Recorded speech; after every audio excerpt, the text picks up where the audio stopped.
আপনারা তো জেনে থাকবেন যেহেতু ক্লাবের মালিক কিন্তু সকল মেম্বার সমান। এখানে আমি আজকে প্রেসিডেন্ট, আমার যে মালিকানার অংশ, যিনি সাধারণ একজন মেম্বার তার মালিকানার অংশ একই। এই যে 3054 জন বা আমাদের যে কজন মেম্বার রয়েছে তারা সকলে কিন্তু সমান অধিকার, সমান মালিক। এখন আমি এই কথাটা কেন বললাম, এতদিন আমাদের সাধারণ মানুষের মধ্যে একটা ধারণা ছিল এই ক্লাবের মালিক বোধহয় বেনজির আহমেদ।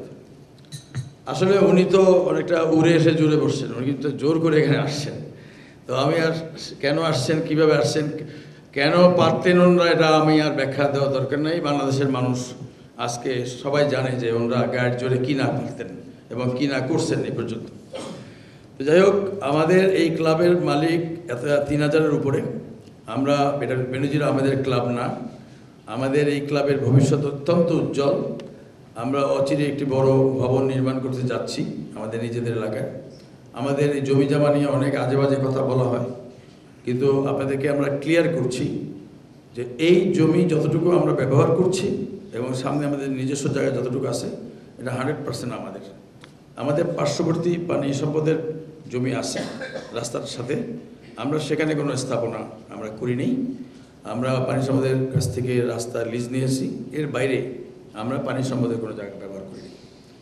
আইডব্লিউটি এর যে সীমানা প্রাচীর রয়েছে, আমরা সম্পূর্ণ সীমানা প্রাচীরের ভিতরে রয়েছি। আরেকটা জিনিস ক্লিয়ার করি, আইডব্লিউটি সীমানা প্রাচীর হয়েছে আমাদের এই ভবন নির্মাণের প্রায় 4-5 বছর পরে, 3-4 বছর মিনিমাম পরে। তো সেক্ষেত্রে আমাদের প্রায় ক্রয়কৃত 26 বিঘা জমি এই আইডব্লিউটি এর সীমানার বাইরে চলে গেছে, অর্থাৎ আমাদের মধ্যে আর নাই, ওটা আইডব্লিউটির মধ্যে চলে গেছে। তাতে আমাদের প্রায় 13 বিঘার উপরে জমি আমাদের চলে গেছে। আমরা সেই ক্ষতি স্বীকার করেও কিন্তু আমরা যতটুকু জমি আমাদের আছে, আমরা সেটুকুর মধ্যে থেকেই আমাদের ক্লাবের কর্মকাণ্ড এবং ভবিষ্যৎ কর্মকাণ্ড আমরা পরিচালনা করছি। আমাদের বোর্ডের 11 জন সদস্য, আমি প্রেসিডেন্ট সহ, সকলে নির্দ্বিধায় একমত হয়েছি যে আমাদের প্রাক্তন প্রেসিডেন্ট বেনজির আহমেদ ও প্রাক্তন সেক্রেটারি আরেকজন সদস্য ছিলেন, ভুয়া সদস্য তাহসিন আহমেদ, ওনাদের দুজনকে আমরা বহিষ্কার করেছি এবং আমরা পরবর্তীতে আমরা আইনি ব্যবস্থা গ্রহণ করব। ওনাদের যেসব আর্থিক অনিয়ম পেয়েছি সেগুলোর জন্য আমরা লিগ্যাল ম্যাটার্স যারা ডিল করে তাদের সাথে বসে আমরা প্রপার চ্যানেলে এটা নিয়ে আগাবো। আমাকে উনি 3 বছর ক্লাবে ঢুকতে দেন নাই ওনার ক্ষমতা দিয়ে। আমি আসলে আমাকে গুম করা হতো, আয়না করে নিয়ে যাইতে হতো, আমাকে ওনার সিকিউরিটিকে দিয়ে আমাকে মানে করা হতো অনেক কিছু, এবং এই ক্ষমতা ওনার ছিল। আমি একজন সাধারণ ব্যবসায়ী, আমার ওনার সাথে ওই ধরনের আপনি জানেন বিগত ইতিহাস, তা ওনার সাথে ফাইট দেওয়ার মতো অবস্থা ছিল না। তবে হ্যাঁ, আমি কিন্তু ছাড়ি নাই, আমি আইনি লড়াই করেছি।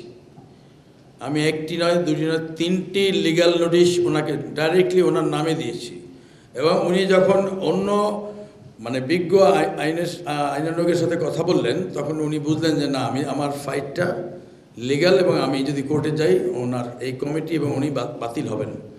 তখন উনি কিন্তু নিরুপায় হয়ে আমাকে আবার এই ক্লাবে আসতে দিয়েছেন, মিটিংয়ে বসতে দিয়েছেন। আমি কিন্তু এক্সিকিউটিভ কমিটির মেম্বার হিসাবে উনি আমাকে বাদ দিতে পারেন না, বাদ দেওয়ার কোনো রাইট ওনার ছিল না। কিন্তু আমি আসিনি ভয়তে, এখন তো আর ভয় পাওয়ার কিছু নাই। আর আমি ব্যক্তিগতভাবে মনে করি, আমার কমিটিও মনে করে যে আমরা প্রায় 3100 মেম্বারের প্রতিনিধি, নির্বাচিত প্রতিনিধি। এখানে ভয় ডরের কোনো প্রশ্ন না, আমাদের দায়িত্ব থেকে আমরা আজকে এটা করছি। যদি কোনো দিন উনি আমাদের ক্ষতি করার ক্ষমতা রাখেন, অবশ্যই করবেন, হয়তো করবেন। উনি তো দেখেছেন যে এখানে বিশাল জমি, উনি দেখেছেন যে এটা একটা ভালো ফান্ড এখানে আছে, উনি দেখেছেন যে এখানে যদি উনি হাত বাড়ায় তাহলে ওনার একটা আসলে উনি তো এইটা বোট ক্লাবের প্রেসিডেন্ট, এটাতে উনি খুব গৌরবান্বিত ছিলেন। আমি বোট ক্লাবের প্রেসিডেন্ট, আর আপনি জানেন যে উনি এইসব ব্যাপারে উনি ড্যাম কেয়ার ছিলেন। তো ওনার ওই সময়ের ক্ষমতা কি আপনারা যারা মিডিয়াতে আসেন আমাদের থেকে অনেক ভালো আপনারা জানেন। উনি যখন প্রেশার ক্রিয়েট করছেন আমাদেরকে যে উনি এই পদটি চান, প্রেসিডেন্টের পদ চান, তখন আমাদের না দিতে উপায় ছিল না। 32 কোটি কিন্তু 24-এর না, প্রথম কথা। উনি কিন্তু 10 বছর প্রেসিডেন্ট ছিলেন।